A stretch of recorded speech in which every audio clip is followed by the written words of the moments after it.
എമ്പുരാൻ ചിത്രത്തിന്റെ പശ്ചാത്തല സംഗീതവുമായി ബന്ധപ്പെട്ട് സംഗീത സംവിധായകൻ ദീപക് ദേവിനെ വിമർശിച്ചയാൾക്ക് മറുപടിയുമായി ഗോപി സുന്ദർ.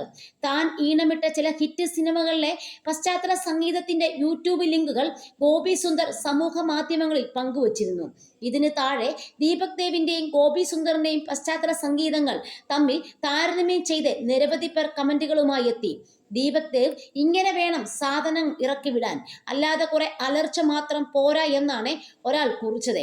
പിന്നാലെ ഗോപി സുന്ദറിന്റെ മറുപടി എത്തി. സുഹൃത്തെ, എന്റെ സഹോദരൻ ദീപക് അതിഗംഭീര സംഗീതജ്ഞനാണ്.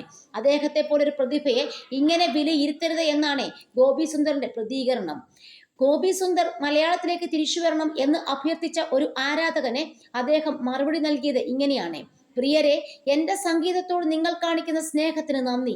ചില അന്യഭാഷാ ചിത്രങ്ങളുടെ തിരക്കിലായിരുന്നു ഇതുവരെ. ഇനി മുതൽ ഞാൻ ഇവിടെയുണ്ട്. മലയാളത്തിലെ മുഖ്യധാര പ്രോജക്റ്റുകളിലേക്ക് ചലച്ചിത്ര പ്രവർത്തകർ എന്നെ പരിഗണിക്കുമെന്ന് കരുതുന്നു. എന്റെ സംഗീത യാത്രയുടെ പുതിയ ഘട്ടം പ്രദർശിപ്പിക്കാനും തിയേറ്ററുകളിൽ എല്ലാവരെയും ത്രില്ലടിപ്പിക്കാനും ഞാൻ തയ്യാറാണ്. ഇനി മുതൽ ഞാൻ എന്റെ സ്വന്തം നിയമങ്ങൾക്കും നിബന്ധനകൾക്കും അനുസൃതം പ്രവർത്തിക്കും. കൂടുതൽ നിർദ്ദേശങ്ങൾ ആരിൽ നിന്നും സ്വീകരിക്കില്ല. ഒരു സിനിമ സംഗീത സാങ്കേതിക വിദഗ്ധൻ എന്ന നിലയിൽ എന്നെ ആത്മാർത്ഥമായി വിശ്വസിക്കുന്നവർ മാത്രം എന്നെ സമീപിക്കുക.